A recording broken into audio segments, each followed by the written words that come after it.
여러분 안녕하십니까? 9시 전북권 뉴스입니다. 새만금 간척지의 3분의 1 면적의 매립을 맡은 새만금 개발공사가 매립 완료 시기를 10년 앞당기겠다고 밝혔습니다. 순차 매립에서 일괄 매립으로 바꾼다는 건데 정부의 새만금 기본 계획 변경과 관련해 변수가 적지 않습니다. 서윤덕 기자입니다. 새만금 개발공사가 1조 3천억 원을 들여 조성한 새만금 수변도시입니다. 일반 분양을 통해 2천억 원의 수익이 추산됩니다. 여의도 2배 크기지만 새만금 공사가 매립 면허권을 가진 면적의 6%에 불과합니다. 공사 구간별로 순차적으로 매립하다 보니 100제곱킬로미터에 가까운 배후도시 용지 등은 그대로입니다. 이 때문에 새만금 공사가 일괄 매립을 추진하기로 했습니다.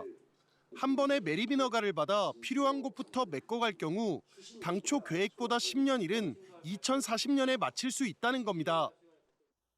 지금까지는 부분적으로 개발을 해서 또 사업을 시행하다 보니까 이게 매립을 해가지고 그런 데만 해도 보통 한 4년 정도 이렇게 시간이 걸리는데 속도감이 없기 때문에 관련 사업비 7조 원은 자체 수입을 토대로 채권 발행과 매립지 분양과 재투자 등으로 마련할 계획입니다. 관건은 새만금 기본계획 변경 과정에서 정부가 산업단지 면적을 얼마나 확대하느냐는 것. 첨단 산업뿐만 아니라 식품 산업, 관광 마이스 산업도 새만금의 새로운 먹거리가 될 수 있도록 개발 전략을 새롭게 수립. 배후도시 용지를 비롯한 새만금 공사 매립 대상지 일부가 산업단지로 바뀌게 되면 분양 수익 창출을 장담할 수 없기 때문입니다. 여기에 군산시는 인구 유출과 입지 조건 등을 이유로 수변도시를 항만 물류단지로 활용하자고 주장하는 상황. 설익은 발표라는 우려 속에 새만금 공사는 새만금 개발청과 일괄 매립 방식의 기본계획 반영을 협의하고 있다고 밝혔습니다. KBS 뉴스 서윤덕입니다.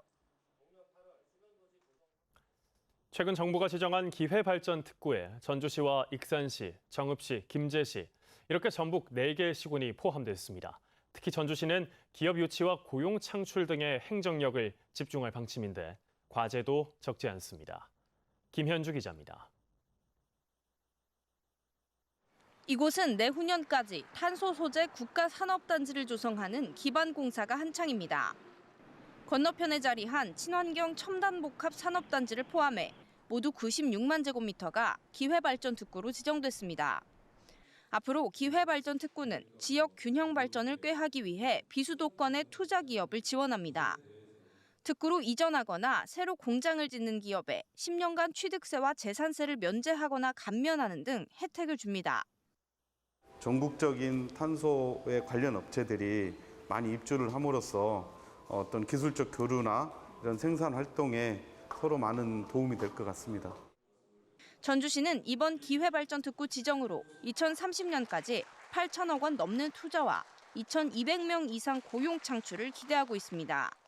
이미 6개 기업이 입주 의사를 밝혔고 탄소 산업단지에 또 네이버 데이터 센터도 들어옵니다. 그래서 기업 유치를 적극적으로 시에서는 해나갈 계획이고.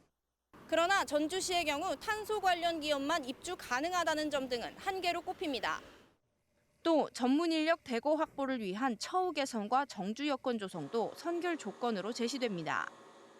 기존에도 사람이 없는데 결국에는 다른 지역에 있는 사람들이 예를 들어 수도권에 있는 사람들이 지역으로 내려가야 될 텐데 그러려면은 임금이라든지 근로 조건이 상당히 좋아야 되겠죠. 최근 정부의 노후 거점 경쟁력 강화지구로 선정된 제1, 2 일반 산업단지와도 연계해 전주시가 첨단 산업 혁신 기지를 구축할 수 있을지도 과제입니다. KBS 뉴스 김현주입니다. 전주 리사이클링타운 공동대책위원회가 우범기 전주시장과 태영건설 대표이사의 국정감사 증인 채택을 위한 1만인 서명 운동에 나섰습니다. 이들은 설계 규격에 따라 시설 운영과 관리 책임이 있는 전주시가 성우건설을 앞세운 태영건설의 책임 회피를 묵인하고 운영사 변경을 승인하는 등 부실하게 관리했다고 지적했습니다. 또 악취 기준 등 협약을 지키지 못한 태영건설 컨소시엄과 실시 협약 해지와 사용료 지급 중단, 부당 해고 노동자들의 복직을 함께 촉구했습니다. 지갑 열기가 겁난다는 고물가 시대, 전주시의 각종 공공요금이 잇따라 오르고 있습니다. 전주시는 불가피하다고 했지만 시민들의 경제 부담이 가중되다 보니 반응은 싸늘하기만 합니다. 유진휘 기자입니다. 전주시가 직접 운영하는 자동차 등록 사업소. 다음 달부터 새 차를 사거나 번호판을 바꿀 때 받는 자동차 번호판 발급비를 대폭 인상합니다. 기본 번호판 기준으로 22,000원이 오르는데 인상률이 144%에 달합니다. 사업소 운영에서 생긴 적자와 민원을 줄이려는 취지지만 군산시는 오히려 수수료를 내렸고 전북 지역이 아닌 다른 지역 자치단체와 비교해봐도 수수료가 높게 책정된 상황입니다. 이뿐만이 아닙니다. 최근 전주시설공단이 관리하는 주차장과 화장장 이용요금도 덩달아 올렸고 상대적으로 저렴하게 이용하는 전주 월드컵 골프장도 40% 넘게 크게 인상했습니다. 비싸죠. 전주시에서 운영하는 공공시설인데 주변 사기업에서 운영하는 것보다 지금 가격이 더 높고 관리도 좀 잘 안 되어 있는데 타당한 건지 의문이 듭니다. 전주시는 공공요금 인상 논란에 대해 재정 적자를 줄이고 추가 시설 투자를 위해 요금 현실화가 필요하다는 입장입니다. 16년째 동결된 요금으로 운영해왔으며 그동안 물가 및 인건비 상승으로 적자 폭이 커 불가피하게 요금 체계를 현실화했습니다. 고물가 시대 서민 눈높이에 맞춘 요금 동결이나 순차적인 인상 등 보다 깊은 고민이 필요합니다. KBS 뉴스 유진휘입니다.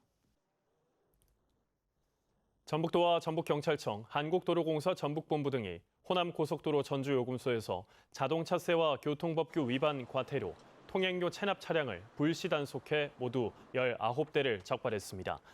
이 가운데 13대에는 지방세와 과태료 등 1,000만 원을 현장에서 징수했고 6대는 번호판을 영치했습니다. 아울러 차량 90대, 각종 세금과 과태료 1,200만 원을 납부하도록 안내했습니다. KBS 전주방송 총국이 민선 8기 취임 2년을 맞아 도전과 현안에 대한 전북도민의 의견을 묻는 여론조사를 실시했습니다. 오늘은 마지막 순서인데요. 최근 4번째로 추진하는 전주-완주 통합 논의에 대해서 도민들은 어떻게 생각하고 있을까요? 먼저 조선우 기자입니다. 전주와 완주의 행정구역 통합 방안에 대해 전북 도민들의 생각을 물었습니다. 찬성 의견이 72%로 높고 반대 의견은 20%로 나타났습니다.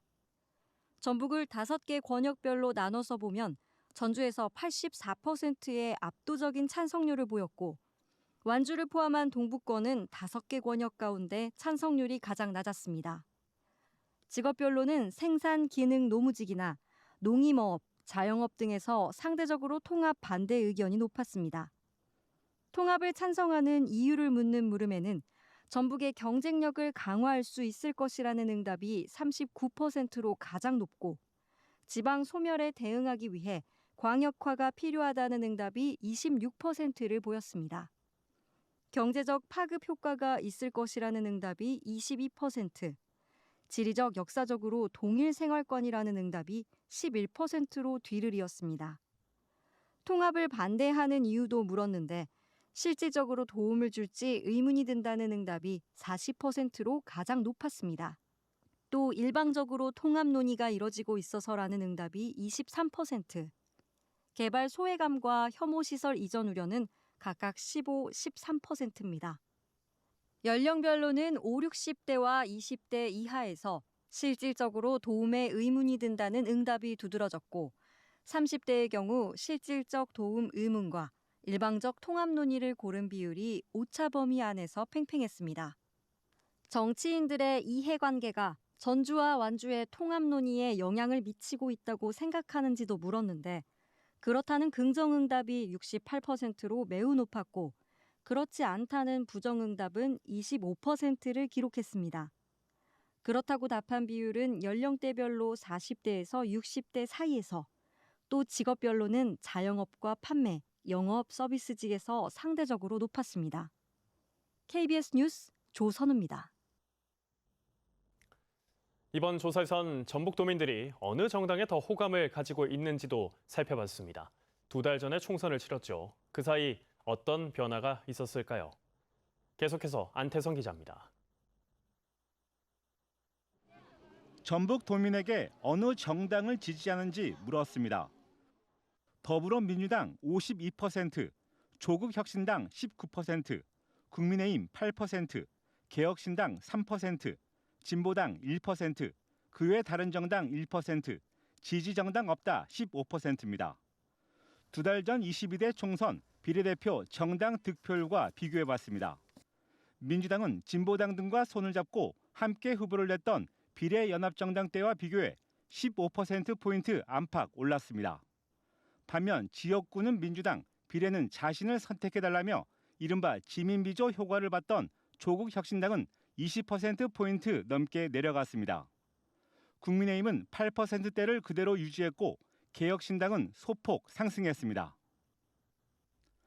민주당을 지지한다는 응답 비율은 연령대가 높을수록 많았고 30대 이하에서 상대적으로 지지층이 적었습니다.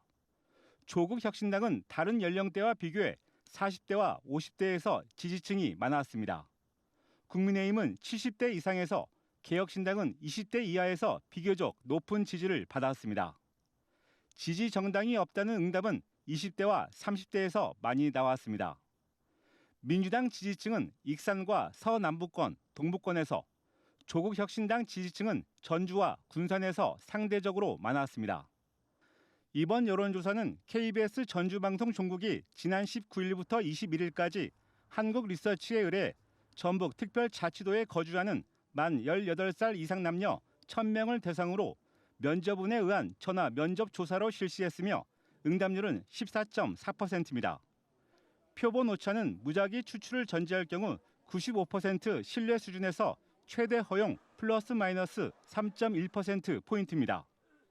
여론조사 전체 질문지는 중앙선거 여론조사심의위원회 홈페이지를 통해 확인할 수 있습니다. KBS 뉴스 안태성입니다. 제12대 전북특별자치도의회 후반기 의장단이 모두 민주당 의원으로 꾸려졌습니다. 민주당 의장 후보로 결정된 문승우 의원은 의장 선거에 단독 출마해 전체 40표 가운데 36표를 얻어 당선됐습니다. 1부의장에는 이명현 민주당 의원이, 2부의장에는 김희수 민주당 의원이 선출됐습니다. 2부의장 선거에 출마했던 국민의힘 이수진 의원은 민주당 의원들의 이탈표를 포함해 8표를 얻었습니다. 전체 도의원 40명 가운데 민주당 의원은 37명입니다. 전주지검 남원지청이 대포 통장 유통을 도운 동업자들을 감금하고 협박한 혐의로 남원의 폭력 조직원 4명을 구속 기소했습니다. 이들은 지난달 피해자 2명을 남원과 광주의 여관 등에 감금한 뒤 수입 자동차와 명품 가방 등을 빼앗은 혐의를 받습니다. 이들은 피해자들과 함께 대포 통장 유통 과정에서 손해가 발생하자 책임을 넘기며 협박한 것으로 조사됐습니다. 검찰은 최근 20, 30대 조직원을 중심으로 전화 금융 사기와 온라인 도박 등의 수익금 유통을 위해 대포 통장이 확산한다며 엄단을 예고했습니다. 전북특별자치도 교육청이 여름방학 기간인 다음 달 20일부터 3주간 대학과 연계한 공동교육과정을 운영합니다. 파이썬 프로그래밍과 한의학 정석, 휴먼 마이크로바이옴 신약 개발 등 고등학교에서 개설하기 어려운 과목들로 전북대와 군산대, 충남대 등이 참여해 23개 강좌를 개설합니다. 이번 교육과정은 전주와 군산, 익산을 제외한 전북의 교육도약지구 고등학교에서 실험 실습을 중심으로 운영할 예정입니다. 교육부와 전북도가 내일 전주대학교에서 외국인 유학생 취업 박람회를 엽니다. 이번 박람회에는 12개 대학의 외국인 유학생 600여 명과 지역 특화형 비자나 전문 인력 비자를 발급하는 26개 기업이 참여합니다. 또 사전에 유학생의 구직 수요와 중소기업의 구인 정보를 연계해 행사 당일 면접 등 채용 절차도 진행할 계획입니다. 국립완주문화유산연구소가 고대 마한 시대와 관련한 완주 상운리 원상훈 고분군의 3차 발굴 조사 성과를 공개했습니다. 이번 조사에서는 상대적으로 규모가 큰 대형 고분이 언덕에 일렬로 늘어선 모습과 점성이 강한 흙덩이, 토괴가 고분 축조에 쓰인 사실을 확인했습니다. 또 이례적으로 깨진 조각을 사용한 옹관도 발견했다고 덧붙였습니다. 완주 원상훈 고분군은 전북 마한 문화의 핵심 유적으로 꼽히며 지금까지 9개의 고분이 발견됐습니다. 지난달 전북의 수출과 수입이 모두 감소했습니다. 한국무역협회 전북지역본부의 5월 무역 동향 자료를 보면 수출은 지난해 같은 달보다 16.7% 감소한 5억 4,169만 달러입니다. 지금까지 전북권 뉴스였습니다.